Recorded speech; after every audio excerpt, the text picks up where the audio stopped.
से पहले ही हमारे विरोधी प्रत्याशी मैदान छोड़कर भाग चुके हैं। एहसास हो गया कि घोसी का चुनाव राजीव राय नहीं, राजीव राय के लिए घोसी की जनता लड़ रही है और ये चुनाव एक तरफा हो चुका है। उनका जो बच्चा यहाँ चुनाव लड़ रहा था वो दिखाई दे रहा है क्या कहीं?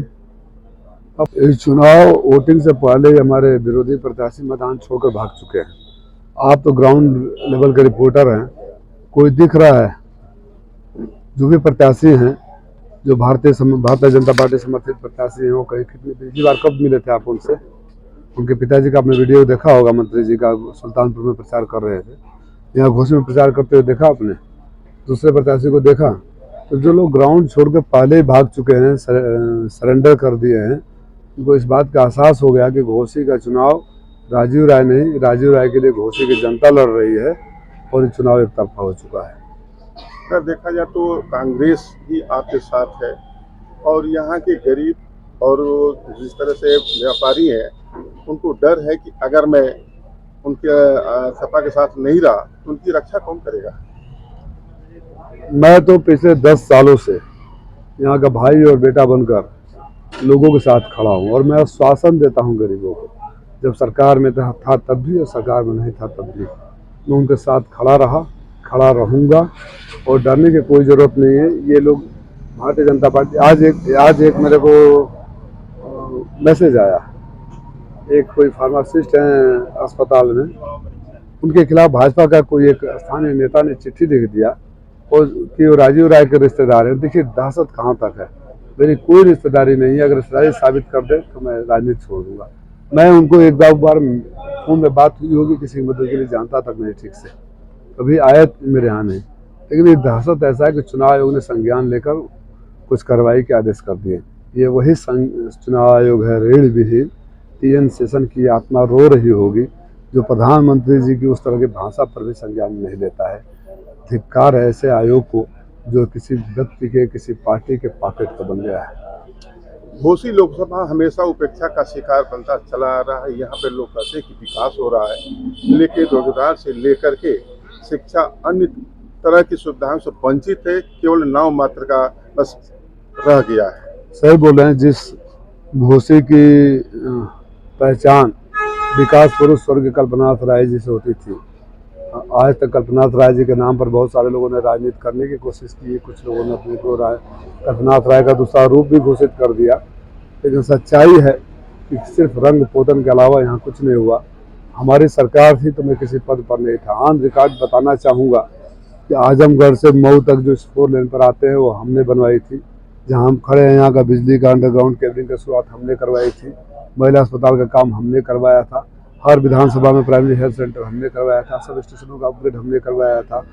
लगभग 50 सड़कें दोहरी घाट मधुबन में परसों जा रहा था, दोहरी घाट से मधुबन, जिन सड़कों को हमने बनवाया था उस पर गड्ढे पड़ रहे हैं। 8 सालों में कोई रिपेयर तक नहीं हुआ। और चिड़िया कोट से मधुबन तक का रास्ता, कितने रास्ते बना, सारे रास्ता आप लोगों को पता है। पिपरी का रास्ता, बहादुर वाला, गाजीपुर बहादुरगंज वाला मार्ग, ये सब हमने करवाया था। बता दें, मैं तो चुनौती देता हूँ सरकार को कि आइए ना, एक आप लोगों के सामने खुले मंच से जगह और टाइम वो चुन ले। हम लोग जनता की इस बात पर जनता के बीच में जाएं कि आपने क्या किया है और हमने क्या किया है, और आगे घोसी के विकास के लिए आपके पास क्या विजन है और हमारे पास क्या विजन है। विकास नारों से नहीं होता, विकास भाषणों में नहीं होता। देखिए हर जगह की आर्थिक, सामाजिक और भौगोलिक स्थिति अलग होती है, तो विकास भी वहाँ के हिसाब से बनना चाहिए।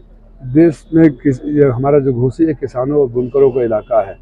किसानों की हालत ये है कि जगह जगह रोज फसलों में, खड़ी फसलों में आग लग रहा है कि उनको ट्रांसफार्मर और बिजली के तार जर्जर है। तो हमारे किसान गर्मी में आग बुझाने के लिए आग से लड़ते हैं और जाड़े में जानवरों से फसलों की रक्षा के लिए ठंड में मरते हैं। बुनकरों की हालत हुई होगी कि जिस देश में किसान 1 लाख आत्महत्या कर लिए, बुनकर भी आत्महत्या के कगार पर खड़े हो गए हैं। तो ये बड़ी बड़ी जो बातें कर रहे हैं, ये लोग भी इंतजार कर रहे हैं कि कब आए। नौजवानों की भर्ती का देख लीजिए। आप मऊ के पत्रकार हैं ना, आपके संज्ञान में मऊ में पिछले 5 सालों में कोई एक लड़का सिपाही में भर्ती हुआ, फौज में भर्ती हुआ, टीचर बना? इस तरह की सरकार जो नौकरी नहीं दे सकती, रोजगार नहीं दे सकती, उसको बेरोजगार करने का फैसला जनता ने कर लिया है।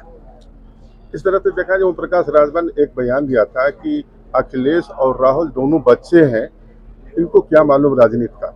अच्छा, उनका जो बच्चा यहाँ चुनाव लड़ रहा था वो दिखाई दे रहा है क्या कहीं? अपने बच्चे को क्यों नहीं कहते कि जाओ, हमने तुमको लोकसभा का टिकट दिलवाया है, क्षेत्र में रहो। खुद तो सुल्तानपुर में प्रचार कर रहे हैं। ऐसे बड़े भोलेपन जो हमारे स्टार प्रचारक हैं, जो अपने बच्चे को कभी बलिया से लॉन्च करते हैं, कभी बनारस से लॉन्च करते हैं, और इस बार हैट्रिक हार का लगाने के लिए घोषी भेजे हैं। अपने बच्चे के बारे में सोच रहे, बाकी बच्चे को अपना ध्यान रख लेंगे। तो क्या ये कयास लगाया जाए कि यहाँ की जनता जो यहाँ उपेक्षा का शिकार थी अब उससे वंचित नहीं रहेगी? मैं चुनावी दावे वादे नहीं करता।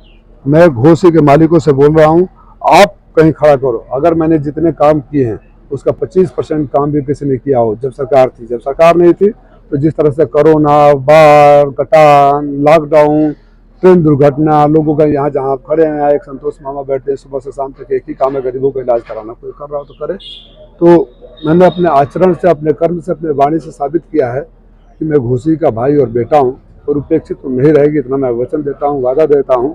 और अगर घोसी के मालिकों ने आशीर्वाद दे दिया तो जिस कल्पनाथ राय के नाम पर लोग दुकान चलाने के प्रयास करते हैं, उनके बताए रास्ते पर पदचिन्हों पर चलकर वो काम जरूर करूंगा कि लोग फिर से एक बार अपने को गौरवान्वित महसूस करेंगे और कल्पनाथ राय की यादें ताज़ा होगी। आपका घोसी में तो विरोध हो रहा है, लेकिन